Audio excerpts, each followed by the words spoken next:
አሁን እንግዲህ በእኛ ዘመን እንግዲህ አርት ትልቁ ነገሩ በየዘመኑ አርቲስቶች አሉ። አሁን በእናንተ ዘመን የነበሩ አርቲስቶች አሉ አንተን ጨምሮ፣ አሁን በዚህ ዘመን ያሉ አርቲስቶች ደግሞ አሉና እንደው ሰው በእናንተ ዘመን የነበረው ሰው ለአርቲስቶች ያለው ፍቅር ክብር ምን ይመስል ነበር? በአንተ በቆይታ ያስተዋልከው እሱ ነው ያቆየን ይመስለኛል። ስራው ላይ ገቢ የለውም በእኛ ጊዜ።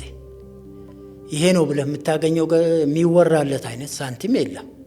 እንኳን በእኔ ደረጃ ተውና ትላልቆቹ እነ ጥላሁን ገሰሰን ብትወስድ በኋላ ላይ አድናቂዎች እውቅ ባለ ሀብቶች ጋር ተገናኝተው ህይወታቸው ለመለወጥ ተሞከረ እንጂ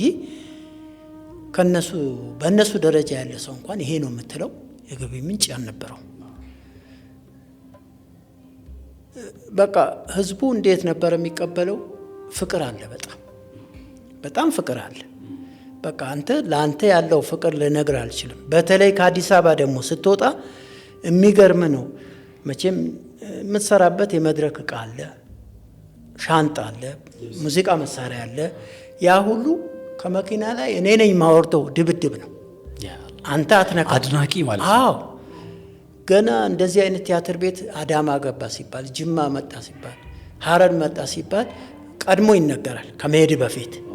እዛ ተወካይ አለ፣ የባህል ሚኒስቴር ተወካይ ቢሮ አለ እዛ። እንደዚህ አይነት ቲያትር ቤት በዚህ ጊዜ ሀረር ላይ ፕሮግራም አለው ተብሎ ይዘረጋል። በእንዲህ ወር ቀድሞ አናውንስ ስለሚደረግ ህዝቡ ይሰማል። ተዘጋጅቶ ይጠብቃል።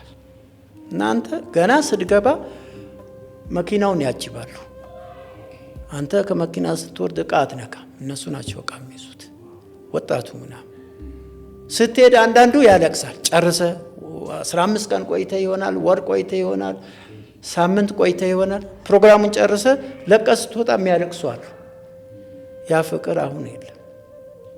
ያሳዝናል። ያ ነው ያየሁበት እና ያንን ያቆየን ስራው ላይ ያልኩ እንጂ ገቢው ገቢ ምንጭ ይሄ ነው የምትለው የለው። ኦኬ የስራው ፍቅርና ከሰው የሚገኘው ፍቅር ሁለቱ ተዳምረው ነው። በትክክል